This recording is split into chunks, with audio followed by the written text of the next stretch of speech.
Yo, what's going on guys, Dubobs here, and welcome back to a brand new video here on the channel. Now in today's video, we're going to be looking at 5 changes to Rocket League that you may have forgot about, especially if you're a free-to-play player. You might actually not know about any of these. But I tell you what doesn't change, the amazing deals at RL Exchange. Let me run the ad. If you want an easy way to buy cheap Rocket League items no matter what console you're on, head over to RL Exchange and use code DILWOBS at checkout for 3% off. It's a super easy site to use and there's a bunch of different payment methods that you can also use. And my favorite part is that they constantly run giveaways that you can enter by doing different tasks on the site. So make sure if you're buying things from RL Exchange, you also check out the giveaways tab, because I know you guys love your free items, so why not do that? There's a link in the description that will get you all set up, and hopefully you can enjoy buying some nice Rocket League items. So anyway guys, let's jump into it and look at the first of the 5 changes to Rocket League that you forgot about, and I guarantee this first one,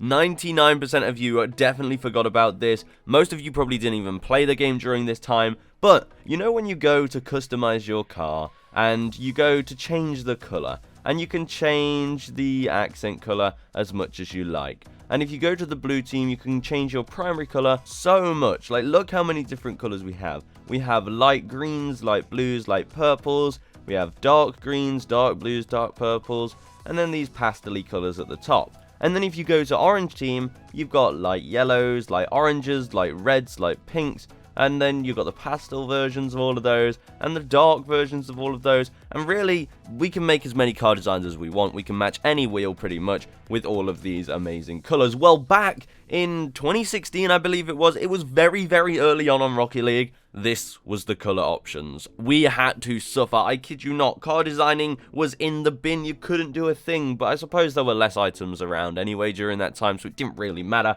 But this is the atrocious color selection we had. It's tiny, it's so itty bitty small, and it honestly, I'm so thankful that it has changed, because you didn't have half the colors you have now. Now, yeah, granted, you did have all the bright colors anyway, but yeah, that is just weird to look at. It's quite nostalgic as well, though, because I do remember having that color selection option. Now, there's probably not much footage out there of it, so hopefully the footage I have is good enough to be playing over this video. But yeah, as you can see, it's so tiny, and I'm so glad it's not like that anymore. So let me know in the comments, do you remember that change? Do you actually remember having that tiny color selection wheel? Because I hope, if you do, I hope this was the video that reminded you of that. The nostalgia, because honestly, these Rocket League nostalgia feelings are insane. Then at number 2, do you guys remember these bad boys? The Decrypters. Please tell me you remember them. Now, if you're a free-to-play player, you probably won't know what these are, but a decryptor was actually a free version of a key which could give you an untradeable item out of a crate. So obviously, back before we had drops, we had crates in Rocket League, and to open a crate, you needed what was called a key. And now that was pretty much the currency on Rocket League until it was converted into credits and crates were removed. But these decryptors were a free alternative to a key, and the way you got them, sometimes I think they were sprinkled in the Rocket Pass, somewhere in the free section, I think a few of them might have been, but you could also get them in some events in the event shop. So if you earned event currency, for example during the Halloween event, if you earned some candy corn, you could get a decryptor, and I think you could get about 5, I think, roughly, somewhere like that. And then these decryptors, what you'd do is you'd go to a crate and you'd open it with a decryptor rather than with a key, but the cost of using a decryptor was nothing except for the fact that the item was untradeable. So if you did get like a trashy item, it would be untradeable and it would be stuck there.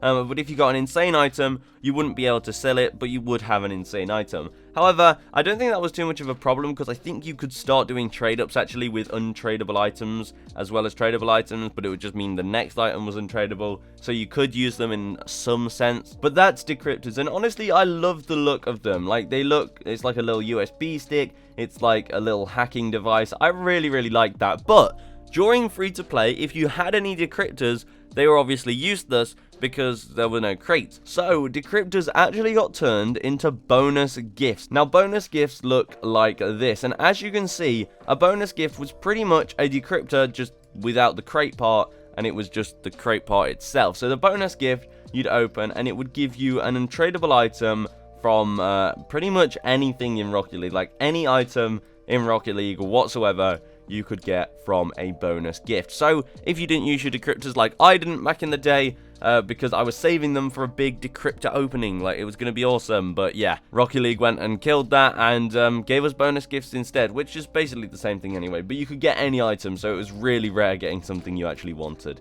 But there we go, that is the story of the Decryptors. Now let's take a look at an item. Now this item right here, a few of you might know, it's called the Voltaic Wheels, and they're quite old. They were from one of the Champions crates, so obviously they're not super expensive these days, but back in the day, around 2016-2017 area, these were one of the most expensive wheels in the game. In fact, Crimson Voltaics for the start of Rocket League trading were actually the most expensive item other than alpha items. So yeah, look at them. They're very, very nice, but very, very OG and old-fashioned. But these wheels never used to be called Voltaic wheels. I know, they have a cool name. How could they not be called that? Well, back in the day, these wheels were called lightning wheels, and they decided to change that. Seriously, I'm not actually entirely sure why. I have a couple of theories. One theory is that the lightning boost and lightning trail were a thing. Well, the lightning boost was a thing first, and they didn't want items to have the same name. But then later on,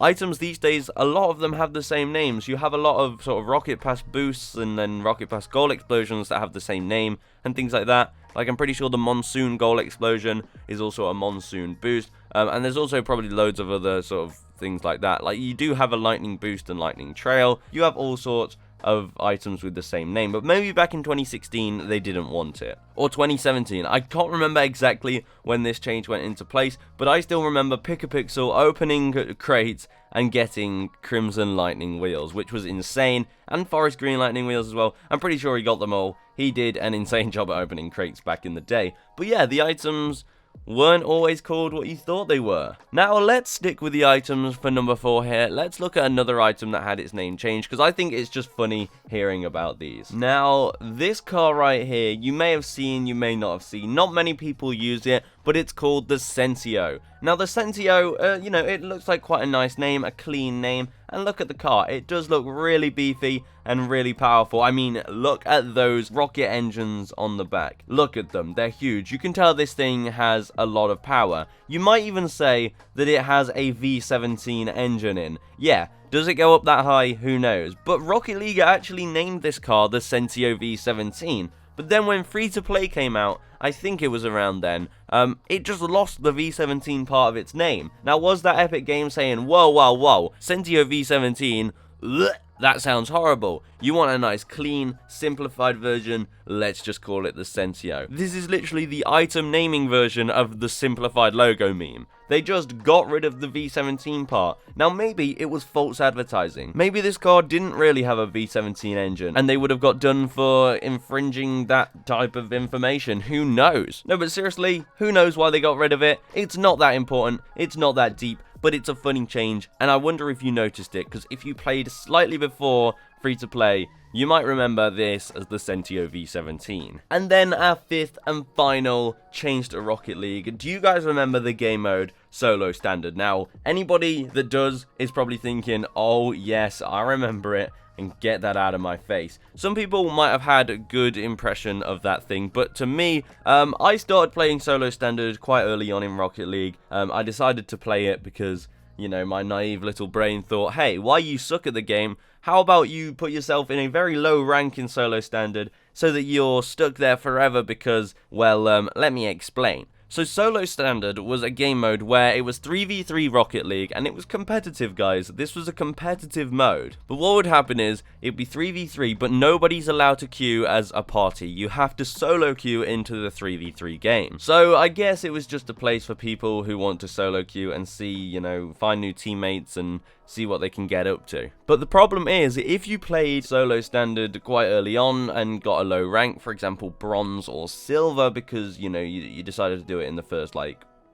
2 weeks of getting the game, then what would happen is, for the rest of your life, you would have bronze or silver teammates in Solo Standard. So then when you improved your other ranks and started going up to plat, diamond, champ, you then decide, oh, you know what, let's jump back into Solo Standard. Oh wait, everybody's bronze or silver, and like even then it's just painful to play. and like they're just bumping into your left, right, and center. And honestly, I had the funniest solo standard games, if I'm honest. The most frustrating, but I genuinely had some of the funniest experiences in there because it was all new players, like all bronze, silver players, and they would all in a straight line, not like they maybe some of them would boost. And then what they'd do is they'd go straight for the ball and they'd jump and they wouldn't they'd be holding forward. They wouldn't do another flip and they'd sort of just flop over and they'd all go for the ball at the exact same time. It was an absolute mess. So yeah, honestly, I'm glad that game mode's gone. It is a funny idea, but it did not work for most people. But anyway, that's it from me, guys, because that was 5 changes to Rocket League that you probably forgot about. And if you didn't, let me know. And also, I want you to let me know, when did you start playing Rocket League? Because I really want to see when you guys did start playing Rocket League. I've asked that before in another video, but hopefully more people see this video and I can find out when you guys started this beautiful, beautiful game. And also, if there's any changes that you think I missed that are worth sharing, then share them in the comments down below. And if there's enough, who knows, I might make another video, and if your comment sort of gets into it, I'll definitely be sure to shout it out. But that's it from me. I will see you in the next one. Use code DILLBOSYT in the item shop, because if you're watching the video all the way now, if you watch till the end, you're definitely a real supporter, so why not support me in the item shop as well. But that's it from me. I'll see you in the next one. I think that's the 3rd time I've said that. So goodbye, guys. Goodbye.